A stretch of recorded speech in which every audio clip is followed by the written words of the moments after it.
Bueno, buenas tardes. Continuando con el desarrollo del tema relativo a la práctica forense de amparo, quiero que continuemos en el desarrollo del mismo tema. En este caso vamos a iniciar con el tercer video de la unidad 1. El temario consiste en que vamos a hablar sobre el recurso de revisión en el amparo indirecto, relación también a la competencia del Pleno de la Suprema Corte de Justicia de la Nación, acerca de la competencia de las salas que integran de la Suprema Corte de Justicia de la Nación. También vamos a hablar acerca de el recurso de revisión en amparo directo. Vamos a hablar acerca de la competencia de los tribunales colegiados de circuito, además acerca del criterio territorial en relación a la competencia de los tribunales colegiados de circuito. Vamos a hablar también en relación al criterio material de la competencia de los tribunales colegiados de circuito. Y ojo, aquí quiero que lo veamos nuevamente, el 1.4, recurso de revisión en amparo indirecto. Bien, el recurso de revisión en amparo indirecto se encuentra repetido en el 1.6.2. También tenemos nosotros el recurso de revisión en el amparo indirecto, que es lo que estábamos comentando, ¿no? Aquí vamos a hablar acerca del concepto de recurso. El concepto de recurso, pero en materia procesal, se refiere fundamentalmente a la inconformidad o a la impugnación, por el cual se establece que las partes o los participantes con capacidad legal y que formen parte del juicio puedan interponer ante la propia autoridad o ante quien establezca la norma jurídica las objeciones que se formulen con relación a las resoluciones emitidas por el órgano jurisdiccional o por las propias partes. Por lo tanto, mediante la interposición de los recursos, lo que se viene buscando es controvertir la validez o la legalidad de dichos actos procesales, como le decíamos, dictados por el órgano jurisdiccional, llámese juez, o bien por los actos procesales promovidos por las partes legitimadas para tales efectos. Entonces, en síntesis, podemos decir nosotros que el recurso viene siendo una ampliación de lo que es el juicio en sí. ¿Por qué ampliación? Porque es una salida alterna que tenemos nosotros, los abogados, o bien las personas que se encargan de formar parte en un juicio determinado, para establecer su inconformidad en cuanto a resoluciones dictadas por la autoridad, o bien actos o promociones procesales establecidas por las partes, de las cuales consideramos que son contrarias a derecho y por consecuencia nos pueden estar causando un perjuicio del punto de vista jurídico a nuestros intereses particulares como partes en ese procedimiento. Bien, ahora bien, en relación a los recursos por lo que se refiere a los juicios de amparos indirectos, estos se encuentran establecidos a partir del artículo 80 hasta el artículo 104, ambos de la ley de amparo. No es 104, es 106. Y en el artículo 81 de la citada ley se establecen los supuestos de procedencia del recurso de revisión en el amparo indirecto. Cabe señalar que del 81 al 96 más o menos estamos hablando nosotros de el recurso de revisión. 97 están los supuestos de procedencia del recurso de queja, y el recurso de reclamación lo encontramos nosotros a partir del artículo 103 de la ley de amparo. Y se lo digo ahorita, más o menos es lo que recuerdo, que forma parte del 103 al 106. Está el recurso de reclamación y su sustanciación, y a partir del artículo 107 están los supuestos de procedencia del amparo indirecto. Bien, pues lo que estábamos comentando, que a partir del 97 se establecen los supuestos de procedencia del recurso de queja, y finalmente a partir del artículo 104, sí, es 104, 105 y 106, se encuentran los supuestos y tramitación del recurso de reclamación. En este caso, como les decíamos, solamente nos ocuparemos únicamente, siguiendo estrictamente el temario, acerca del recurso de revisión. Bien, En el artículo 81 de la Ley de Amparo, su fracción primera, que cuenta con dos fracciones, la fracción primera del artículo 81 habla exclusivamente sobre el amparo indirecto y la fracción segunda nos habla sobre cuándo procede el recurso de revisión en el amparo directo. Pero ahorita quisiera que por favor ustedes se remitan a la Ley de Amparo y nos ubiquemos en el artículo 81 de la propia ley en su fracción primera, donde veremos los diversos supuestos de procedencia de este recurso de revisión y de los cuales estoy pretendiendo que se destaquen de manera únicamente enunciativa, no es limitativa. Solamente quise hacer mención acerca de algunos cuantos. En primer término, es procedente el recurso de revisión en amparo indirecto en relación a las resoluciones que concedan o nieguen la suspensión definitiva, no la suspensión provisional del acto reclamado, no, la suspensión definitiva que se dicta después de celebrada la audiencia incidental, donde se resuelve acerca del otorgamiento o no otorgamiento de la suspensión definitiva del acto reclamado. Y en este caso únicamente se impugnarán los acuerdos producidos en la audiencia incidental. ¿Qué es la audiencia? ¿Qué es la suspensión provisional? La suspensión provisional es previa a la suspensión definitiva. Cuando existe apariencia del buen derecho en las demandas de amparo, tanto indirecto como directo, estamos hablando nosotros que con base al artículo 125 de la Ley de Amparo, esa parte de la ley nos indica que la suspensión del acto reclamado se podrá otorgar de manera oficiosa, o sea, de plano, se otorga de plano o a petición de parte. En el artículo 126 y 127 nos establecen los supuestos de procedencia de cuándo se puede otorgar la suspensión de plano. Una suspensión de plano que no quiere decir ni provisional ni definitiva, se otorga ya hasta el final del juicio. Cuando, por ejemplo, cuando sean cualquiera de los actos de molestia que se encuentran establecidos en el artículo 22 de nuestra Constitución Federal, trátese de confiscación de bienes, tormentos, azotes, difamación, etcétera, etcétera. Ahí es como se puede otorgar la suspensión de plano. Vuelvo a repetir, no se habla de una suspensión provisional ni tampoco de una suspensión definitiva. En términos técnicos estamos hablando que es una definición de plano, una suspensión de plano. ¿Por qué? Porque el juez de distrito la otorga de manera de oficio. Pero en el artículo 128, nos habla de que la suspensión provisional se deberá de otorgar a petición de parte. Y en atención a la suspensión provisional a petición de parte, es que primeramente el 128 en su fracción primera nos dice a nosotros que tiene que ser solicitada por el quejoso o agraviado, y la fracción segunda nos dice que con su otorgamiento no se contravengan disposiciones de orden público ni que se afecte el interés general. Y ahí mismo a nosotros nos señala cuándo se afecta el interés general. Entonces, una vez que se otorga la suspensión provisional, al momento en que se admite la demanda de amparo, es cuando se señala fecha para la celebración de la audiencia incidental, que según la ley deben de ser de 5 días, perdón. Y en este caso estamos hablando de que una vez en la suspensión, en la audiencia incidental, es cuando se resuelve acerca del otorgamiento de la suspensión definitiva o, en su caso, de la negación de la suspensión definitiva. Si se concede la suspensión definitiva, el tercero interesado puede promover el recurso de revisión. Si se niega la suspensión definitiva, es el quejoso o quien promueve el amparo, es quien puede promover el recurso de revisión. Si en este caso, si se concede la suspensión definitiva, el quejoso no puede no puede promover el recurso de revisión. ¿Por qué? Porque necesariamente tiene que ser que el acuerdo le produzca una afectación.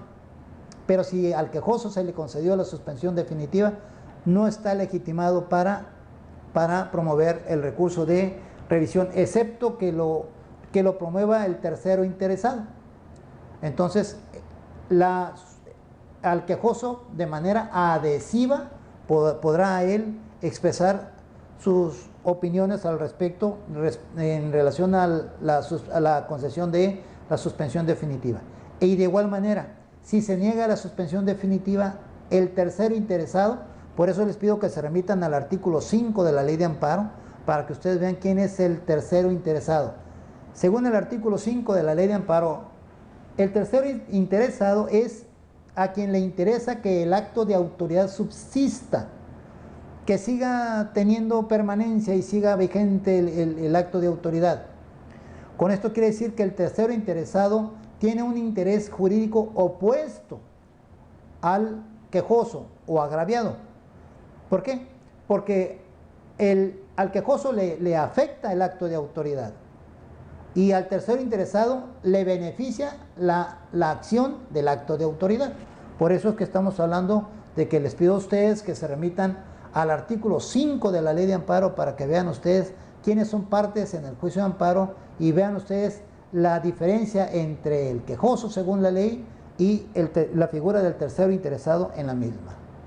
Bien, en este caso también tenemos aquellas las que se declaran el sobreseimiento fuera de la audiencia constitucional. Cuando se celebre la audiencia constitucional, esto se lo voy a explicar de una manera más detallada. Las causales de improcedencia o de sobreseimiento, nosotros las encontramos, las causales de sobreseimiento las encontramos en el artículo 83 más o menos, no, 63, perdón, en el artículo 63 de la Ley de Amparo. Y ahí nos establece en el propio artículo 62 que las causales de improcedencia se tienen que analizar de oficio y las causales de improcedencia se encuentran establecidas en el artículo 61 de la propia ley. Pero aquí cuando se declara el sobreseimiento fuera de la audiencia constitucional, procede también el recurso de revisión. Y una vez celebrada la audiencia constitucional y que se haya dictado sentencia y que no sea favorable al quejoso, entonces el quejoso podrá solicitar y promover el recurso de revisión. Pero si la sentencia le es favorable al quejoso, entonces en este caso quien irá a promover el recurso de revisión sería el tercero interesado. Ojo, repito, el recurso de revisión únicamente lo podrá promover a quien le afecte la resolución. Ahora bien, vamos a hablar acerca de la competencia del Pleno de la Suprema Corte de Justicia de la Nación. Aquí dice sentencia, no, es competencia. Aquí tenemos nosotros, la Suprema Corte de Justicia de la Nación es la máxima autoridad jurisdiccional en México. Es quien tiene la responsabilidad fundamental de la defensa del orden establecido por nuestra Constitución Federal. Además, soluciona de manera definitiva asuntos jurisdiccionales de gran importancia para la sociedad. Dentro de los llamados medios de control constitucional se puede señalar, aquí quiero hacer una precisión, la Suprema Corte de Justicia de la Nación es la máxima autoridad judicial en el país. Por encima de la Suprema Corte de Justicia de la Nación no hay autoridad alguna en nuestro país a nivel nacional. Y es la encargada de llevar a cabo el control de la propia Constitución Federal. En medios de control constitucional podemos referirnos, entre otros, por ejemplo, al juicio de amparo, ese es uno de ellos, a las controversias constitucionales que están en la fracción primera del artículo 105 constitucional. Estamos hablando también nosotros de las acciones de inconstitucionalidad, fracción segunda del propio artículo 105 constitucional. Estamos hablando en caso de incumplimiento de sentencia por repetición de acto reclamado. Ojo, aquí estamos hablando en juicios de amparo, que eso lo veremos en la etapa final del programa. También tenemos nosotros los casos de violación a la suspensión del acto reclamado o de admisión de fianza ilusoria insuficiente. Esto es cuando estamos hablando nosotros sobre cuestiones de remate para que se otorgue una fianza para que no sea cumplida la sentencia de amparo. Aquí entonces la fianza tiene que ser suficiente y real para que pueda tener efectos jurídicos para detener la prosecución de la ejecución de la sentencia del juicio de amparo. Y luego también aquí esto es novedoso, la determinación de constitucionalidad sobre la materia de consultas populares. Esto se encuentra establecido en el artículo 35, fracción octava de nuestra Constitución Federal, que se basa en lo que viene siendo su ley orgánica. Las contradicciones de tesis, cuando los tribunales jurisdiccionales emiten tesis y que son contradictorias respecto a un tema específico del orden jurídico, es la Suprema Corte quien va a resolver en definitiva acerca de cuál de los tribunales es quien jurídicamente es sustentable y definible la aplicación de esa tesis de jurisprudencia. Y las controversias que por razón de competencia se surgen entre los tribunales estatales y federales, entre otros. Bien, ¿qué es un medio de control constitucional? Son los instrumentos a través de los cuales se busca mantener o sostener o defender el orden jurídico establecido en nuestra Constitución Federal. Aquí cabe destacar algo muy importante. El día 6 de junio, a partir del día 6 de junio del año 2011, hubo reformas sustantivas a los artículos 94, 104, 103, 107 de nuestra Constitución, donde se llevó a cabo una estructura sustantiva real de fondo en relación al juicio de amparo, y lo hizo más eficaz. Y ahí fue donde cambió la figura. Si ustedes leen, antes de la reforma hablábamos nosotros de garantías individuales, después de la reforma hablamos de derechos humanos. Entonces esto es precisamente en nuestra Constitución Federal, y aquí es donde tenemos que sentirnos muy orgullosos del avance en que estamos nosotros teniendo en nuestro sistema jurídico. Ahora bien, la competencia que tiene las salas de la Suprema Corte. Bien, primeramente cabe destacar que en la Suprema Corte de Justicia de la Nación se encuentra integrada por 11 ministros. Uno de ellos es el presidente de la Suprema Corte de Justicia. Ojo, el presidente de la Suprema Corte de Justicia de la Nación no forma parte ni de la primera sala ni de la segunda sala. Esto quiere decir que entonces solamente quedan 10 ministros. Y de los 10 ministros, 5 integran la primera sala y 5 integran la segunda sala. Y de los 5 de la primera sala, entre ellos mismos eligen a su presidente. Lo mismo ocurre con los 5 ministros que integran la segunda sala, y entre ellos mismos también eligen a su presidente.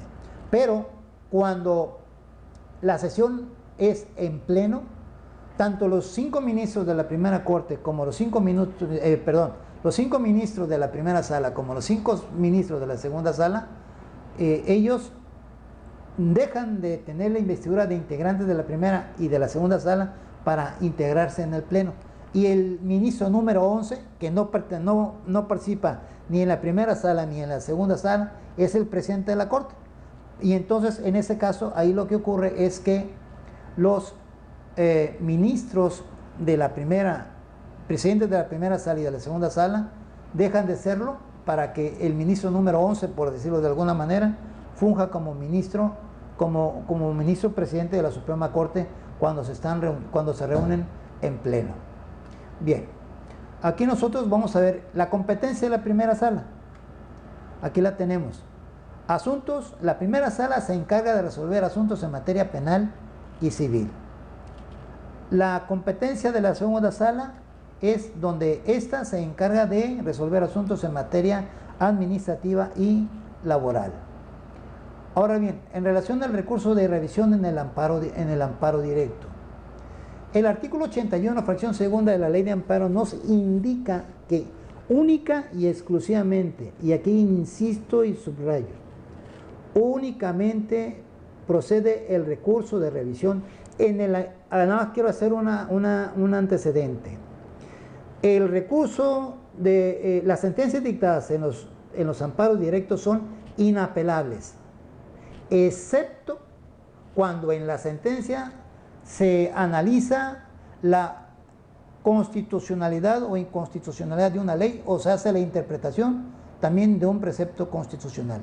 Ojo, única y exclusivamente es cuando procede el recurso de revisión, Pero fuera de eso, las sentencias dictadas en los amparos directos por los tribunales colegiados de circuito son inatacables, pero con excepción, en este caso, a lo que me refiero, de lo que viene siendo el recurso de revisión en los aspectos que le acabo de mencionar. Y quien resuelve ahí es la Suprema Corte de Justicia de la Nación. Ahora, la competencia de los tribunales colegiados de circuito. Aquí está muy claro en la ley de amparo, en su artículo 33. Los tribunales colegiados de circuito son competentes para conocer en relación al juicio de amparo, como decíamos, en relación al amparo directo, cuya competencia para el conocimiento y tramitación del mismo se tomará en consideración la residencia, ojo, la residencia de la autoridad que haya dictado el acto reclamado. Si el acto reclamado fue en el estado de Sinaloa, el amparo directo será resuelto por el Tribunal Colegiado de Circuito establecido en el 12º circuito. Recuerden ustedes que en el video anterior hablamos que el estado de Sinaloa, para los efectos administrativos y para el Consejo de la Judicatura Federal, nos tienen enclavados ahí, denominados en el 12º circuito. Ok, entonces a esto se le llama criterio territorial, que en el temario viene en el punto 1.7.1. Y no solamente por lo que se refiere a la residencia de la autoridad que haya dictado el acto reclamado, sino también en caso atendiendo el acto de autoridad en sí. Es decir, ¿de qué materia es? Si es de materia especializada, entonces ahí estamos hablando de el criterio material en el 1.7.2 del propio temario que venimos aquí comentando. El amparo directo, como les comentaba ahorita, ya se analizó, no es en el video anterior, sino en las primeras diapositivas, acerca de lo que viene siendo, bueno, en el video anterior hablamos de cuándo procede el amparo directo. Procede en relación, en observancia a las resoluciones definitivas que ponen fin al juicio, donde no existe recurso de impugnación alguno por medio del cual pueda ser revocado o pueda ser modificado. Pero cuando hablo de resolución definitiva me refiero a las sentencias, a las resoluciones o a los actos, tanto en materia jurisdiccional como en materia administrativa, como en materia laboral, como en materia agraria. Es ahí cuando proceden los supuestos de procedencia del amparo directo. Y estos se encuentran, sus causales de procedencia están establecidas en el artículo 171, 172 y demás y sucesivos de la propia ley de amparo. Y el recurso de revisión en el amparo indirecto ya lo vimos al principio de este video. Entonces, con esto, jóvenes, amigos, pues doy por finalizado este video número 3. Espero que haya sido pues de utilidad y del agrado de todos ustedes. Que pasen ustedes una bonita tarde. Hasta pronto. Adiós.